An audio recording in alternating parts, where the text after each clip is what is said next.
রাতে যে পরিবারে অপরিষ্কার থালা বাসন রেখে ঘুমানো হয়, নিশ্চিত একটি বিপদ ওই পরিবারে যে কারণে নেমে আসে, জানলে আপনি অবাক হয়ে যাবেন। দেখেন, আল্লাহর হাবিব সাল্লাল্লাহু আলাইহি ওয়াসাল্লামের কয়েকটা সুন্নাহ এবং আলী রাদিয়াল্লাহু তাআলার একটা ঘটনা দ্বারা এই জিনিসটা জানা যায়। আমাদের মধ্যে অনেকের পরিবারে এটা রয়েছে, যারা রাতের বেলায় খাবার খাওয়ার পর অপরিষ্কার থালা বাসন রেখে ঘুমায়। একদা একজন মহিলা সাইয়েদনা আলী রাদিয়াল্লাহু তাআলার কাছে আসলেন, এসে বললেন যে আমার ঘরে অভাব অনটন সব সময় লেগে থাকে এবং অশান্তি লেগে থাকে।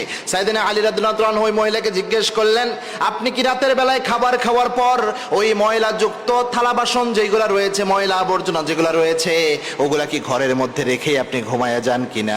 ওই মহিলা বলছেন, হ্যাঁ আমি ঘুমায়া যাই। আপনি কিভাবে জানলেন এটা? তখন সাইয়েদনা আলী রাদিয়াল্লাহু তাআলা বললেন, যেই পরিবারের মধ্যে এই কাজটা করা হয়, ওই পরিবারের মধ্যে অভাব এবং অশান্তি নেমে আসে।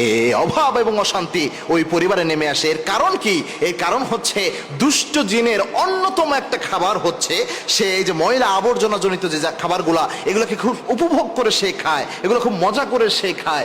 এই জন্য যে পরিবারের মধ্যে ময়লা আবর্জনা জনিত জিনিস বেশি থাকে, ওই পরিবারে দুষ্ট জিনের আনাগোনাও বেশি হয়। আর দুষ্ট জিন যেখানে আনাগোনা করে, ওই জায়গায় একটা ঘটনাও ঘটানোর সর্বোচ্চ চেষ্টা করে, কারণ এটা তার সবচেয়ে বড় মিশন। বুখারী শরীফের একটা হাদিস দেখেন, আল্লাহর হাবিব সুস্পষ্ট ভাবে বলে দিয়েছেন দুষ্ট জিনের সবচেয়ে বড় মিশন কোনটা। আল্লাহর হাবিব সাল্লাল্লাহু আলাইহি ওয়াসাল্লাম জানিয়েছেন, দুষ্ট জিন যতগুলা কাজ মানুষের সাথে করে, মানুষকে মিথ্যা কথা বলায়, মানুষকে দিয়ে গীবত করায়, জিনা করায়, ব্যভিচার করায়, যতগুলো কাজ রয়েছে, ইবলিস শয়তান কোনো কাজে এত বেশি খুশি হয় না।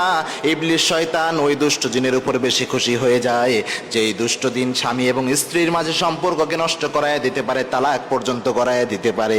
আল্লাহু আকবার। যে দুষ্ট জিন স্বামী স্ত্রীর সম্পর্কের মধ্যে বিভেদ সৃষ্টি করতে পারে, অশান্তি নিয়ে আসতে পারে, ওই দুষ্ট জিনের উপর ইবলিস শয়তান খুশি হয়ে তাকে পুরস্কৃত করে। বুখারী শরীফের হাদিস, সুস্পষ্ট অথেন্টিক একটি বর্ণনা। আল্লাহর হাবিব সাল্লাল্লাহু আলাইহি ওয়াসাল্লামের এই হাদিস থেকে বোঝা যায় দুষ্ট জিনের একটা অন্যতম মিশন আপনাদের সংসার নষ্ট করার জন্য ট্রাই করা। সুতরাং এই অপরিষ্কার থালা বাসন রাতের বেলায় যদি রেখে ঘুমান, অবশ্যই দুষ্ট জিন ওই পরিবারে আসবে এগুলো খাওয়ার জন্য, যেহেতু এটা ওর পছন্দের খাবার, এই ময়লা আবর্জনা জনিত জিনিস। আর যখন সে আসবে, ওই পরিবারে অবশ্যই অবশ্যই অশান্তি নিয়ে আসবে। সুতরাং এই বিষয়টা থেকে আমাদের অনেক বেশি কেয়ারফুল থাকা উচিত। অবশ্যই চেষ্টা করবেন রাতের বেলায় ময়লা আবর্জনা জনিত জিনিসগুলো যেন ঘরে না রাখা হয়, আস্তে করে ফেলে দেওয়ার চেষ্টা করবেন। এটাই আমাদের জন্য কল্যাণ বয়ে নিয়ে আসবে। আল্লাহ রাব্বুল আলামিন আমরা যেন এই জিনিসটা আমল করতে পারি, আল্লাহ সেই তৌফিক আমাদের সকলকে দান করুন। আল্লাহুম্মা আমিন।